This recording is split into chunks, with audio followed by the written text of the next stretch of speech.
છેલ્લા ઘણા સમયથી રાજ્યમાં એક મુદ્દો ચર્ચાનો બન્યો છે કે જે દીકરા દીકરીઓ છે તે પોતાની મરજીથી લગ્ન કરે છે। દરેક સમાજ અને સમાજના આગેવાનો આ મુદ્દાને લઈને સરકારને રજૂઆત કરી હતી અને હાલ જે વિધાનસભાનું બજેટ સત્ર ચાલી રહ્યું છે દરમિયાન આજે સવારે હર્ષ સંઘવી દ્વારા એક જાહેરાત કરવામાં આવી છે અને કહેવામાં આવ્યું છે કે જે લગ્ન નોંધણી છે તે પોતાના જ વિસ્તારમાં થાય અને સાથે જ માતા પિતાની મંજૂરી લઈને જે છે લગ્ન નોંધણી કરવામાં આવે। ત્યારે રાજકોટના યુવાનો છે તેમની સાથે જ આપણે વાતચીત કરવી છે અને જાણવાનો પ્રયત્ન કરવો છે।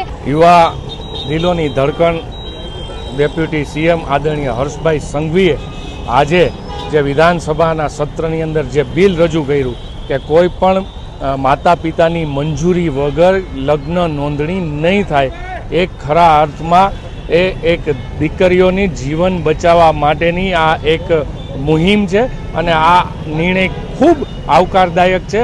આ નિર્ણયથી સમગ્ર ગુજરાતની જનતામાં હર્ષોલ્લાસની લાગણી થવાની છે, કેમ કે આપણે નજીકના ભૂતકાળમાં જોયું છે કે લવ જેહાદ ગુજરાતની અંદર પીક ઉપર ચાલી રહ્યું છે। દીકરીની સાથે રમત કરી અને ઉલ્લુ બનાવીને પોતાની જ્ઞાતિ છુપાવીને, પોતાની જાતિ છુપાવીને, પોતાનું ખોટું નામ આપી અને દીકરી સાથે લગ્ન કરે અને 2-4-6 મહિનાના લગ્ન જીવનમાં એને એટલી માનસિક શારીરિક રીતે પ્રતાડિત કરવામાં આવે દીકરીને કે ના છૂટકે એ દીકરીને છૂટાછેડા ડિવોર્સ લેવા પડે। એટલે આ જે દીકરીઓને પ્રતાડિત કરવા અને ઘણીવાર તો આ પ્રતાડિતને આ યાતનાઓના કારણે ગુજરાતની યુવા દીકરીઓ પોતાની જિંદગી ટૂંકાવી દે છે, મોતને વહાલું કરે છે। આ ખૂબ કરુણ ઘટનાઓને નજીકના ભૂતકાળમાં અંજામ આપવામાં આવતો, આનાથી લવ જેહાદને બ્રેક લાગશે। એટલે હું તો ત્યાં સુધી કહું છું કે ગુજરાતના યશસ્વી ગૃહમંત્રી હર્ષભાઈ સંઘવીનો આ સીધો લવ જેહાદ ઉપર પ્રહાર છે।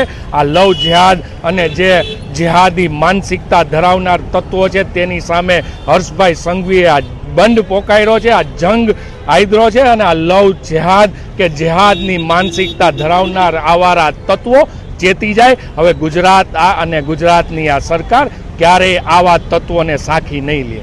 જે પ્રમાણે આપણે વાત કરીએ છીએ કે લગ્ન નોંધણી અને ખાસ કરીને લગ્નની ઉંમરને લઈને પણ સવાલો થતા હોય છે, તો તમને લાગે છે દીકરા દીકરીઓની જે ઉંમર છે એ પરિપક્વ એટલે પૂર્ણ ન હોય એટલા માટે આવા કિસ્સાઓ વધારે બનતા હોય છે?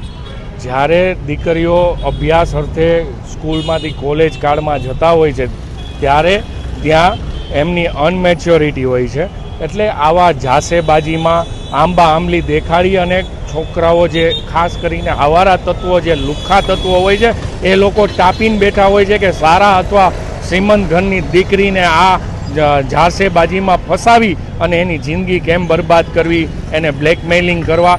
એટલે એ આખરે ત્યાં લગ્નની વાત આવે તો આ લોકો પોતાની જાતિ ઓળખ અને આવા અનેક પ્રકારના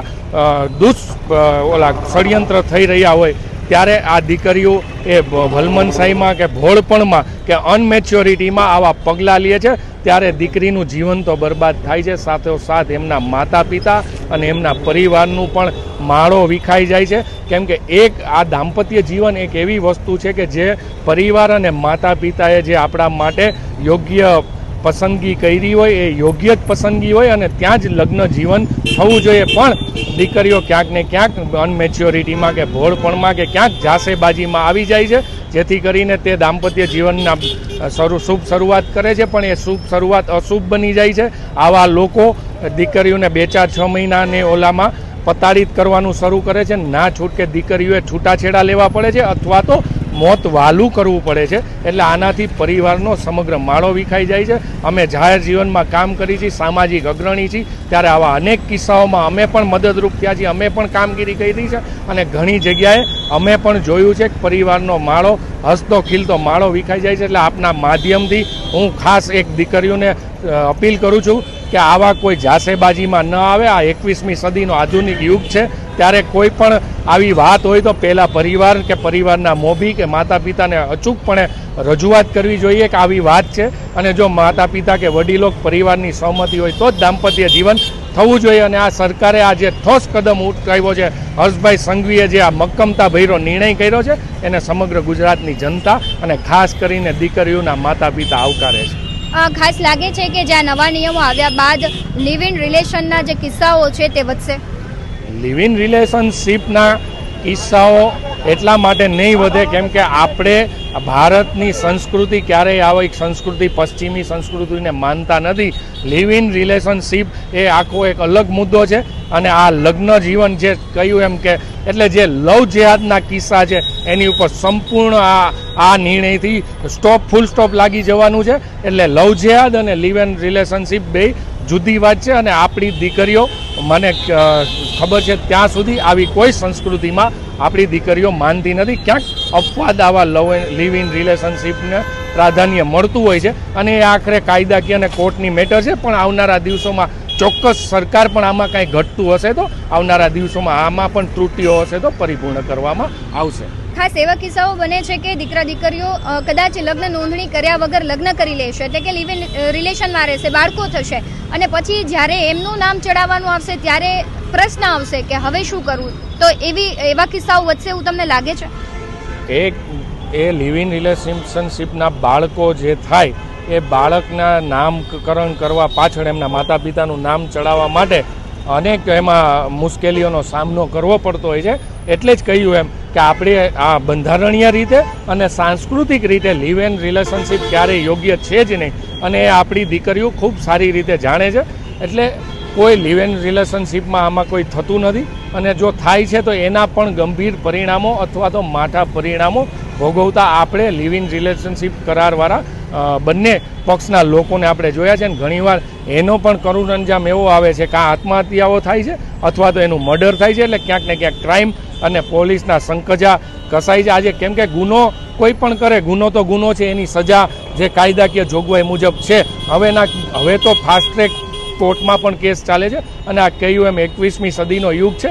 એટલે હવે આ બધું ક્યાંય આવું ચાલવાનું નથી અને આવા કોઈ વિચારો હોય તો આપના માધ્યમથી BS9 ચેનલના માધ્યમથી હું એ પણ અપીલ કરું છું કે લિવ ઇન રિલેશનશીપને સદંતરપણે આપણે એની સામે મુહિમ ઉપાડવી જોઈએ અને એ ક્યારેય સ્વીકાર્ય ન કરવી જોઈએ.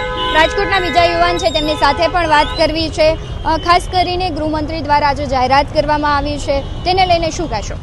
રાજ્યના ગૃહમંત્રી દ્વારા જે નિર્ણય લેવામાં આવ્યો છે જે સદનમાં તે ખૂબ યોગ્ય નિર્ણય છે અને તે ગુજરાતની જનતાને પોતાના જે બેન અને પોતાની મા દીકરીઓની જે ઇજ્જત બચાવવા માટે જે નિર્ણય લીધો છે તે ખૂબ સલાહનીય નિર્ણય છે.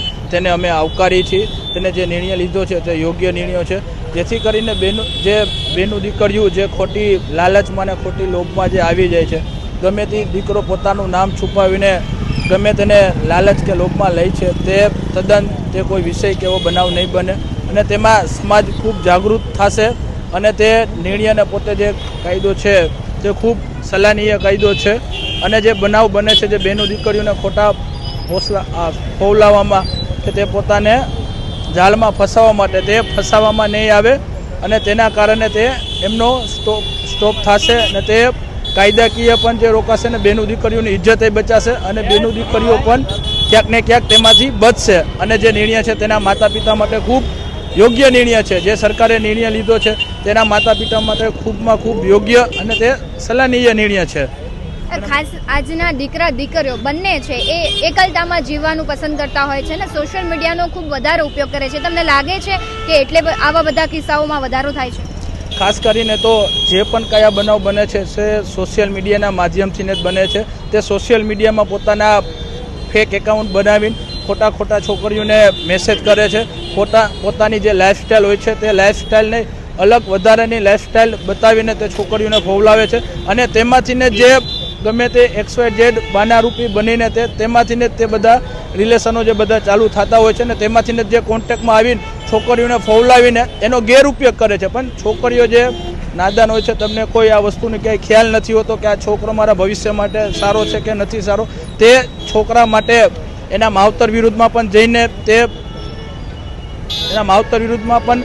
જઈને દીકરી તે બહુ ખોટી જગ્યા ઉપર જાય છે અને તે પછી 1-2 મહિના ન થાય તો તેમનું ઘર લોંગ સમય સુધી ક્યાંક ને ક્યાંક ચાલતું નથી ને ક્યાંક ને ક્યાંક પોલીસ કેસ અને ક્યાંક ને ક્યાંક સામાજિક આગેવાનો દ્વારા પાસે આવે છે અને તે પાછું દીકરીનું ભવિષ્ય બગાડી નાખે છે. તે આજના યુવાનોને આખરે તમે શું સંદેશો આપવા માંગો છો? અમે આજના યુવાનોને તે જ સંદેશો આપવા માંગીએ છીએ કે જે કાંઈ મા બાપ નિર્ણય લે તેના નિર્ણયમાં યોગ્ય તેના નિર્ણયમાં સહમત થઈને મા બાપનું નિર્ણયનું પાલન કરે, બસ એ જ અમારો મોટો સંદેશ છે. એનાથી મોટો કોઈ સંદેશ જ નથી. અને દીકરીઓને ખાસ કરીને અમે કહેવા માંગીએ છીએ કે સોશિયલ મીડિયાના કોન્ટેક્ટથી કોઈ પણ યુવાનોનો કે કોઈ પણ વ્યક્તિનો ન ઓળખતા ન હોય, તેમના પરિચયમાં ન હોય, તે લોકોના કોન્ટેક્ટથી દૂર રહો. બસ અમારો એ જ મોટો સંદેશ છે. એનાથી મોટો કોઈ સંદેશ જ નથી. કારણ કે આ જે સોશિયલ મીડિયા છે એ અનનોન લોકોના દ્વારા જે કોન્ટેક્ટમાં આવીને અને એમાંથી ને જે બધું ચાલુ થતું હોય છે, બરોબર. કારણ કે એમાં છોકરીઓને ફોલાવે છે